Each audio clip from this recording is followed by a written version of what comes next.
मंगलदेव दशम स्थान में। भावानुसार वराम हीर जी कहते हैं कि ऐसा इंसान सुखी और वीर होता है, मतलब कोई चीज से उसको डर नहीं लगता। लेकिन हम लोगों की चर्चा है कन्या लगन की, और कन्या लगन में मंगलदेव अष्टमेश और तृतीयेश दोनों होते। तो अष्टमेश अगर दशम स्थान में हो तो ऐसा इंसान अच्छा फल तभी प्राप्त करता है जब कोई शुभ ग्रह की दृष्टि मंगलदेव पे हो। नहीं तो बिना मतलब में कोई न कोई चीजों में अपना हिस्सा लेके अपने समय और अपने धन को लड़ाई झगड़े के रूप में वो खराब करता है। मतलब अगर वो सर्विस की लाइन में भी है तो वहां भी अपने साथ काम करने वालों से जो छोटी छोटी बात पे गुस्सा करके कुछ ना कुछ करेगा। स्थिर नहीं रहता ऐसा इंसान। क्यों? क्योंकि ये अष्टमेश है। लेकिन एक खास बात है, अष्टमेश अगर दशम स्थान में हो तो आदमी कुछ इस तरह के कर्म करता है कि जहां वो काम कर रहा है उसको भी पता नहीं चलता कि ये कर क्या रहा है, और वो करते समय उसको खुद को भी पता नहीं चलता है कि इतना समय हमने क्या किया। ये वो स्मृति लोप जैसी बात होती है ना, जैसे कोई काम उसको मन में अच्छा लग गया और उसी में लगा हुआ है, लेकिन उसका कुछ रिजल्ट नहीं निकला।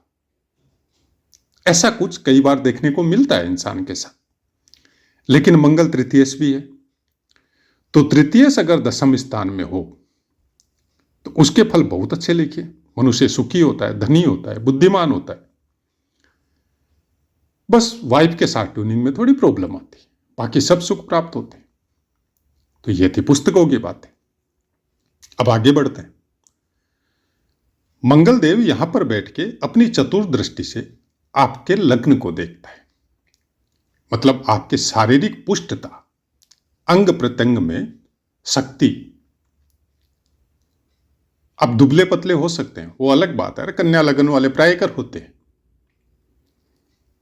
तो शरीर में जो तेजी होनी चाहिए, स्पीड होनी चाहिए, एनर्जी होनी चाहिए, शारीरिक ऊर्जा होनी चाहिए, वो भरपूर मात्रा में आपको प्राप्त होगी। और उसके द्वारा आप जैसे खेलकूद हो, व्यायाम हो, शक्ति प्रदर्शन हो, या जो बोला जाता है कि ऊंची छलांग, या ये बहुत लंबी लंबी दौड़ या कूद, उसमें आपको कुछ विशेष सफलताएं भी प्राप्त हो सकती। सप्तम दृष्टि चतुर्थ स्थान पे जाए कि माता से विशेष स्नेह होगा, भूमि भवन वाहन के लिए बहुत अच्छा है, बहुत अच्छे काम करवाएगा। बहुत अच्छे अच्छे घर बनाना या कंस्ट्रक्शन की लाइन आपकी खुद की हो सकती है, या उसमें सर्विस कर सकते हैं। और इन सब चीजों में, या जमीन में, खेती किसानी में, इन सब चीजों में आपका मन भी लगता है। मतलब जमीन से संबंधित कोई भी कार्य आपको फलदायी तो होता ही है, लेकिन उसमें आपको नेचुरलिटी मन लगता है। जैसे काम भी कर रहे हैं तो आप जमीन पे बैठ जाएंगे, आप कुर्सी या टेबल का कोई विशेष आपको जैसे शांति मिलती हो या मन लगता हो, वैसा कुछ नहीं होता आपके साथ। अष्टम दृष्टि पंचम स्थान पे, हालांकि इनकी उच्च राशि है, लेकिन फिर भी यहां पर एजुकेशन में डिस्टरबेंस देगा। एक पढ़ाई कर रहा है, उसके साथ उब गया करते करते तो दूसरी में एडमिशन लेगा, दूसरे कोर्स में चला जाएगा बीच में छोड़ के। बहुत मुश्किल होता है हायर एजुकेशन में इनको सफल होना, बशर्ते कोई अच्छे ग्रह की महादशा उस समय एजुकेशन के टाइम में नहीं हो। अगर है तो फिर सफल हो जाता है, लेकिन अगर मंगल की महादशा है तो फिर स्टडी लाइन ये इनको प्रॉब्लम देगी। ये बचपन से ही कर्म क्षेत्र में उतर जाते। कुछ न कुछ ऐसा टेक्निकल दिमाग इनके साथ होता है कि जैसे कोई जमीन, खेती वगैरह, किसान के पुत्र है और खेती वगैरह में तो कोई न कोई टेक्निक लगा कि वहीं पे दो पैसा कमाने की इनकी प्रवृत्ति हो जाती। लेकिन अगर कोई लग्नेश की या शुभ ग्रह की उस समय दशा महादशा चल रही है तो फिर हो सकता है ये अपनी हायर एजुकेशन या एजुकेशन भी बहुत अच्छे से कंप्लीट कर ले, क्योंकि ऊर्जा की कमी नहीं है। लेकिन मंगल कोई न कोई विघ्न डालता है। अगर दशा महादशा नहीं है तो कैसे डालेगा? अंतरदशा में डालेगा, प्रत्यंतर दशा में डालेगा। कोई न कोई अष्टम दृष्टि प्रॉब्लम क्रिएट करती है। अब आपके अष्टम पंचम स्थान में कोई शुभ ग्रह बैठा हो, लग्नेश खुद ही बैठा हो सूर्य के साथ, तो फिर इतनी पीड़ा का अनुभव नहीं होगा, क्योंकि सूर्य का मंगल की दृष्टि कुछ नहीं बिगाड़ती। उल्टा सूर्य की वजह से इनको कुछ सोचना पड़ सकता है कि हमारी अष्टम दृष्टि राजा पे जा रही है और ब्रह्मांड के नियम के अनुसार हम मजबूर हैं,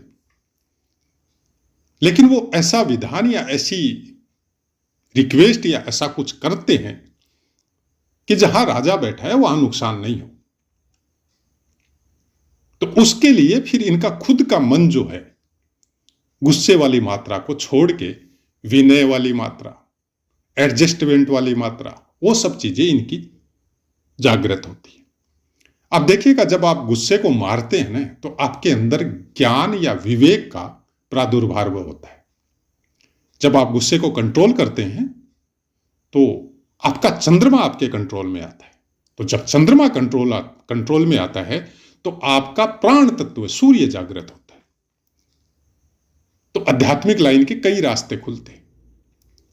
अब बाकी ग्रह किस तरह से है, पारिवारिक संस्कार किस तरह से है, किस तरह की दिनचर्या के साथ आप अपना जीवन यापन कर रहे हैं, उसके ऊपर बहुत कुछ डिपेंड करता है। हर ग्रह आपको आध्यात्मिक लाइन में लेके जाता है। हर ग्रह आपको भगवान की भक्ति में, ईश्वरीय तत्व के नजदीक लेके जाता है। इसलिए ज्योतिष केवल पशु पक्षियों पे या जानवरों पे नहीं चलती है, उनके विषय में नहीं देखा जाता। हालांकि चलती तो पूरे ब्रह्मांड में, लेकिन सबसे ज्यादा इफेक्टिव इनसे मनुष्य होता है। मनुष्य इसलिए होता है कि मनुष्य के पास बुद्धि और दिमाग, विवेक, ज्ञान, वो डीएनए में ईश्वर प्रदत्त है। वो कुछ जागरण करके आपको भेजता है धरा पे, और ज्योतिष वही समझाने की कोशिश करती है कि आप उस ज्ञान को जागृत कीजिए। कब जागृत होगा? अपनी शारीरिक शक्ति के द्वारा अपने मन को कंट्रोल में कीजिए। गुस्सा, क्रोध, क्रोध से ईर्ष्या उत्पन्न होती है। ईर्ष्या के बाद में या पहले भी, क्रोध से ईर्ष्या या ईर्ष्या के पहले भी, इसलिए बोला जाता है कि काम, क्रोध, मद, लोभ, ये सब चीजें जागृत होती है। और मंगल ये सब चीजों का कारक है, और जड़ है चंद्रमा। काम जागृत होगा, उसके लिए शक्ति मंगल है, और मन के भावों के द्वारा जागृत होगा तो वो जड़ जो है ना, वो चंद्रमा है।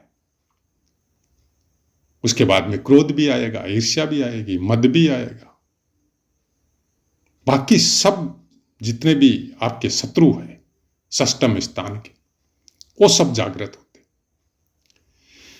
इन्हीं सबको के ऊपर अंकुश लगाने के लिए, मन पे अंकुश लगाने के लिए बहुत बड़ी शक्ति या ऊर्जा चाहिए, जो आपको आध्यात्मिक ऊर्जा भी चाहिए और शारीरिक ऊर्जा भी चाहिए।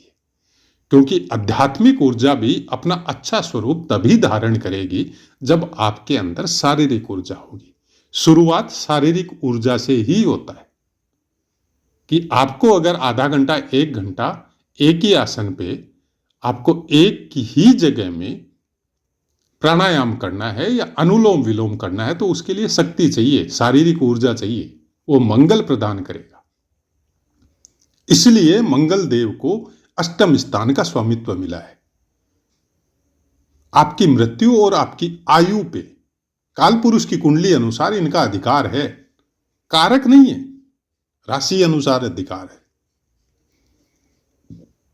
तो ये आपकी आयु को कम भी कर सकते हैं और बढ़ा भी सकते हैं, और बढ़ाने का और कम करने का इनके पास लॉजिक है, क्योंकि शक्ति है। अब सपोज आप मान लीजिए कि आपके अंदर शक्ति निकल गई, किसी ने चूस ली, कोई तंत्र मंत्र के द्वारा सोख सकता है, या कोई ऐसी बीमारी आपके पास आ गई कि आप क्षीणकाय हो गए। जैसे हम लोग जब बीमारियों को देखते हैं, कैंसर वगैरह, जो आपके साथ ट्रीटमेंट होता है, तो आदमी का चेहरा, शरीर पूरा सूख जाता है। शारीरिक शक्ति को टान लिया। अब जब तक वो शक्ति नहीं है आपके पास, आप सरवाइव कैसे करेंगे? आप अध्यात्म की लाइन में कैसे जाएंगे? आप योग साधनों में कैसे जाएंगे? आप मंत्र जाप कैसे करेंगे? नहीं कर सकते। नहीं कर सकते तो आयु नहीं बढ़ सकती। फिर एक्सटर्नल उपाय चलते हैं। रोग से कोई चीज की क्षीणता आपके अंदर आई तो रोग ठीक होने के बाद में वो वापस कवर हो जाएगी। लेकिन एक अध्यात्म का मार्ग है जिसके अंदर अगर क्षीणता आई, वो कवर होनी बहुत मुश्किल है। अगर आपने गलत तरीके से जागरण कर लिया अपने शरीर की नसों को, जो सुप्त प्राय मस्तिष्क में विराजमान है, तो फिर मंगल वहां पे कोई योगदान नहीं देता है वापस रिकवर करने के लिए। क्योंकि मंगल देव ने आपको शक्ति दी है उन चीजों का जागरण करने के लिए। लेकिन जागरण कैसे करेगा वो गुरु बताएगा, वो आपका ज्ञान और विवेक बताएगा, बुद्धि नहीं बताएगी। बुद्धि भौतिक इच्छाओं की पूर्ति का काम करती है। लेकिन गुरुदेव पंचम स्थान सूर्य और गुरु ये आध्यात्मिक ऊर्जाओं का जागरण के लिए ज्ञान देते हैं, विवेक देते हैं आपको। लेकिन वो भी तभी संभव है जब मंगल देव की ऊर्जा आपके अंदर विराजित हो।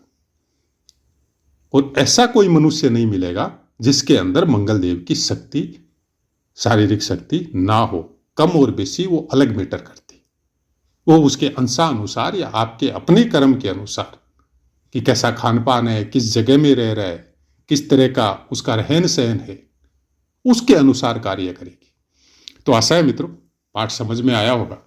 अब अपनी वाणी को विराम देते, आपसे आज्ञा लेते। जय माता।